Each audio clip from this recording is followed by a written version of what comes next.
So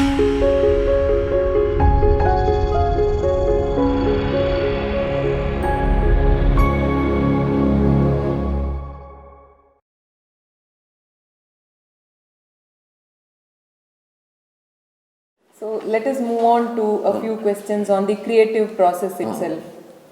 Now, for every theme, there is an influence of a real life incident or someone's experience. So the creative process begins from there.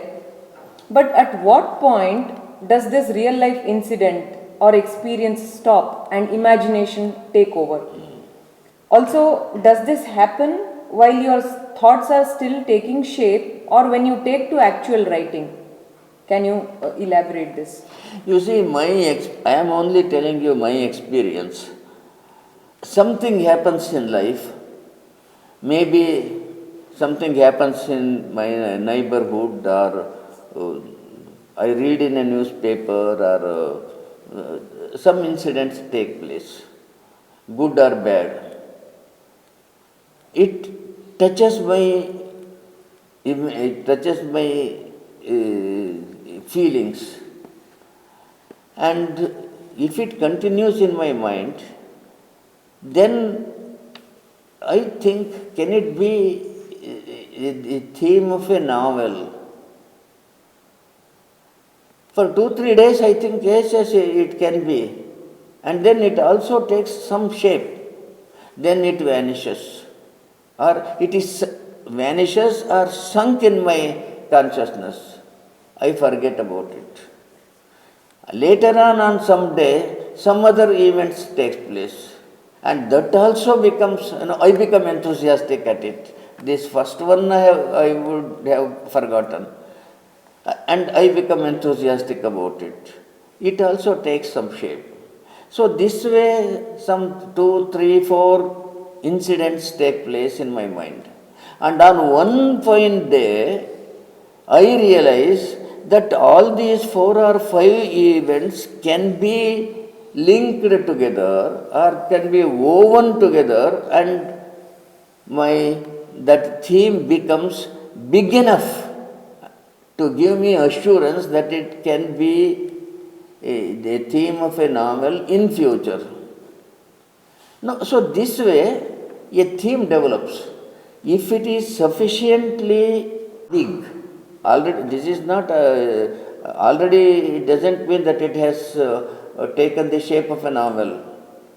Some sufficiently big, it gets what the physicists call critical mass. How is it that these planets are formed?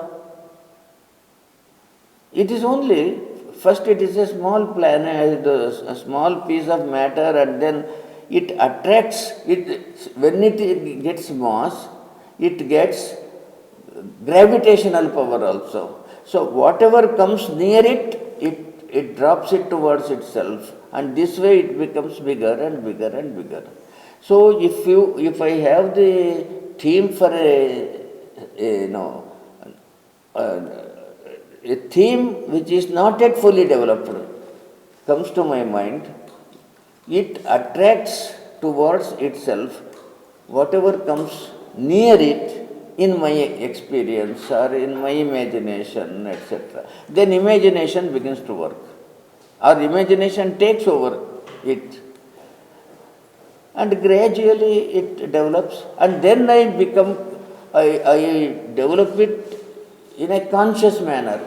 Which technique I have to adopt here, and which is the place where the story takes place? Can it take place in historical times or in contemporary times? Can it take place in my rural side or in a city, etc.? All this consciously I work out, and gradually I developed. With this much of preparation, I sit to write, and while writing, the other details come on their own. There's no definite line drawn.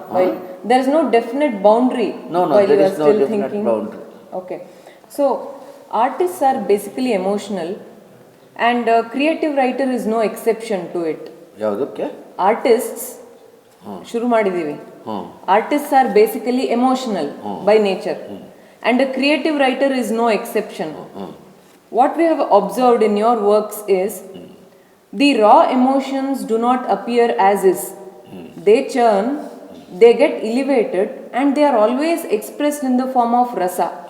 I am trying to say that they always adhere to the aesthetic principles of rasa, dhvani, auchitya.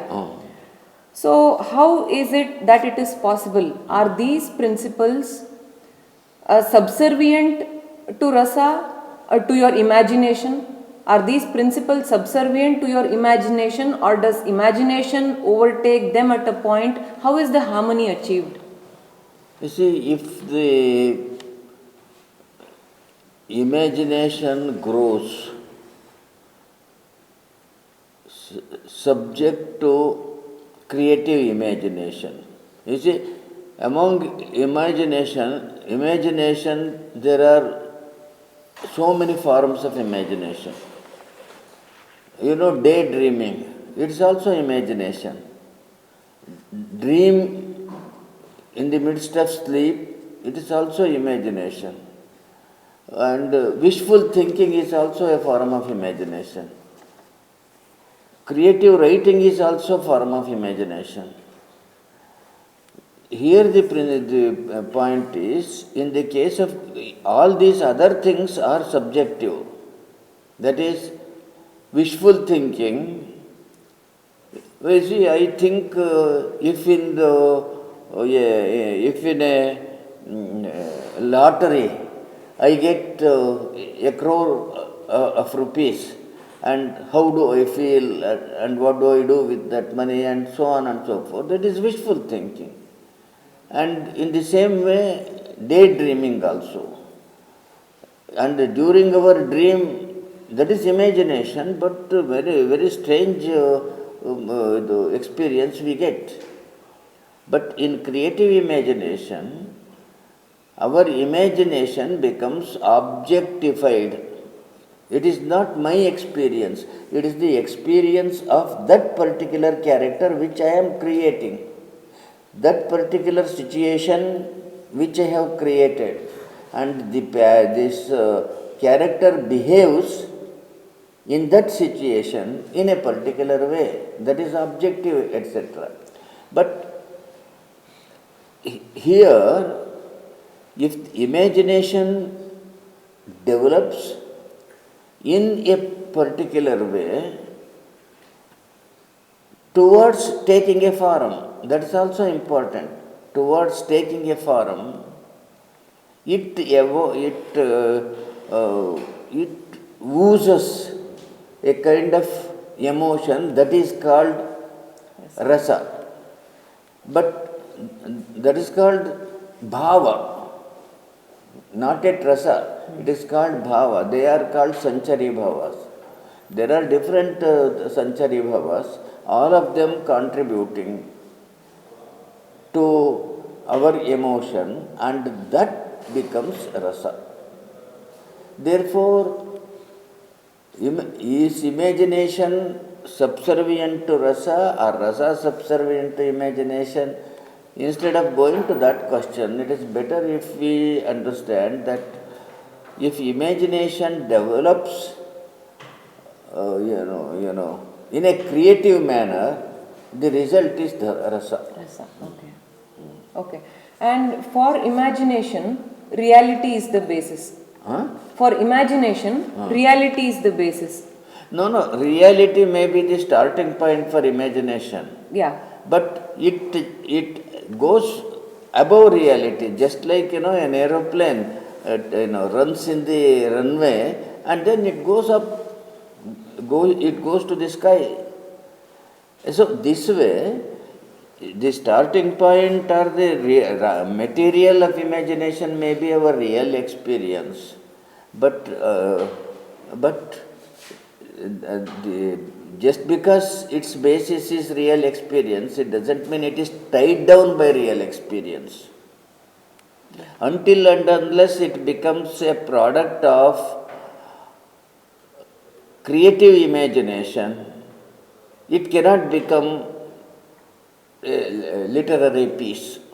So now, reality is the starting point from what you say.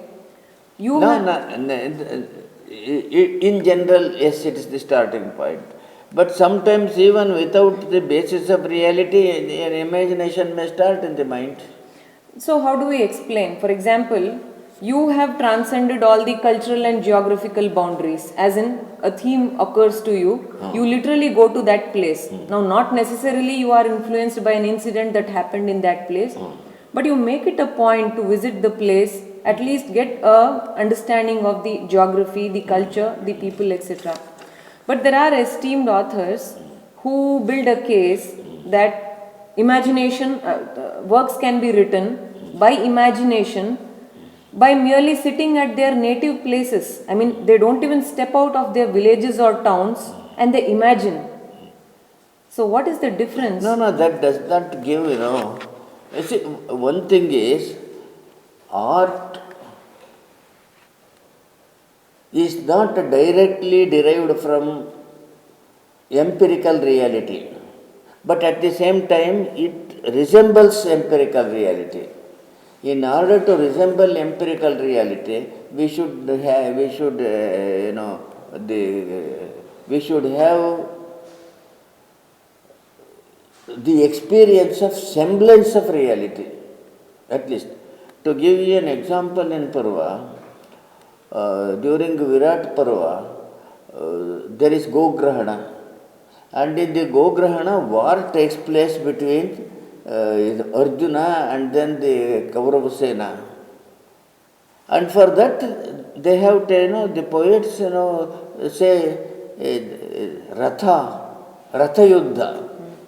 Because the poet takes, our traditional poets always, believe, in the war there must be Ratha Yuddha and then there must be, Hasti, Elephants. this elephant, and so on and so forth. Now, when I visited Virat Nagara and the surrounding places, it's completely hilly area. It is hilly area. Now, how can you have Ratha Yuddha, Rathas there? No, it is not possible. So, my visit to that place made me understand that I should not bring Ratha there. Our traditional poets brought Ratha because they had not done, what is called Kshetra Karya. So when you take, when you write a historical novel or even realistic novel, it is better you go to the place and then understand it. You see, a contemporary story, Mandra is contemporary. And many of these, some important events take place near the Narmada river. That Raja Sahib and all that, Narmada river. And another river, a small river called Chitra river joins there. And there, see, this forest is there and there is a Shiva Mandir and all those things where this man is trained in music. Now for that, I had seen that river. I had traveled, sitting in the car. I had traveled in that area. I got down, walked, and then felt the forest, what kind of trees are there, and so on and so forth. With that, I created the whole thing. The river, Chitra river, is my imagination. There is no, actual Chitra river there. In fact, Shatavadani Ganesh went to that place and then he searched for Chitra river there. When he came and asked, told me, I searched there, I could not get the Chitra river. I told him, did you get it in your imagination? He said, yes, it was so realistic, therefore I went in search of it. Yes, I am successful as an artist. So this way, it is not always the photographic copy of a reality, but without some realistic experience, you cannot create that either. It may be I might have seen many rivers and I might have seen forests by the side of the rivers. It may not be Narmada river, etc. But all that will come when I sit and write. It may be, the Western Ghat, the forest of Western Ghat in Karnataka, Malnadu. That experience also is in me, and I might have utilized that also. So, how we use imagination and how the raw material was stored in our mind, etc. It can be stored in any way, we may use it in any way, we have a full freedom for it. But it is a must for us to at least have some understanding of the reality. Yes. You can't justify sitting at a place and imagining things. So the truth is compromised in that case. Okay. On the technique and theme, you have been very experimental. From your very first novel, you have tried different techniques, though you were not formally trained yet, as in you had not read many classics. So, but at the same time, when we look at the collection from Dharmashri to Uttarakanda, the latest, the themes are versatile. Which do you think is more important? Which one? The technique or the theme? Which is? You see, what is the meaning of technique? The way in which you write.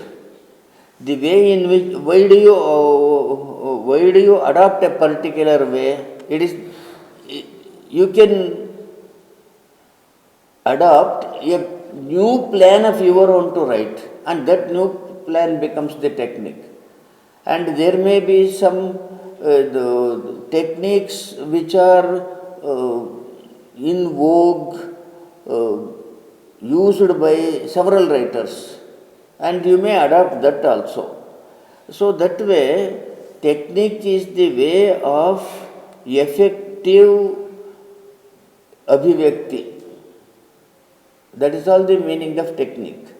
And you may learn your technique, from your different experiences, and then you see different technological development also. You see this, what is it called, the flashback. A flashback is very much used in cinemas. And you might have learnt it from cinemas only. So there are, different ways in which,